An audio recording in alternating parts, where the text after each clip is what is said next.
আল্লাহ মাজলুম মুসলমানদেরকে হেফাজত করেন।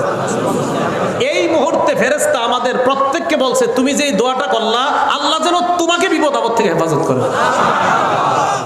এই মুহূর্তে ফেরেশতা বলছে, হ্যাঁ সত্যি বলছি, আমাকেও বলছে, ওয়ালাকা বিমিসলিন, তুমি যে দোয়া মাজলুমদের জন্য করলা আল্লাহ যেন তোমাকেও জুলুম থেকে হেফাজত করে। পরের বর্ণনা 2733 মুসলিম শরীফের আগের যে বর্ণনাটা, এটা পরের বর্ণনাটা আসছে। قال رسول الله صلى الله عليه وسلم دعوة المرء المسلم لأخيه بظهر الغيب মুস্তাজাবা। কোন মুসলমান যখন তার ভাইয়ের জন্য দূর থেকে দোয়া করে মুস্তাজাবা, দোয়াটা কবুল হয়েই যায়। না, আমরা ওরকম দোয়া করতে পারছি না মনে হয়। যারা বিপদে আছে তাদের জন্য ওইভাবে দোয়া হচ্ছে না আমাদের, তাই তাদের দোয়াটা আল্লাহ কবুল করতেছে না, কারণ আমরা ওইভাবে করতে পারতেছি না। যেইভাবে করা উচিত, বলা উচিত, ওইভাবে হচ্ছে না আমাদের দোয়াটা। কথা বুঝে আসে নাই? কারণ দোয়া করার সময়ও 1000 ক্যামেরা ফিট করে রাখে।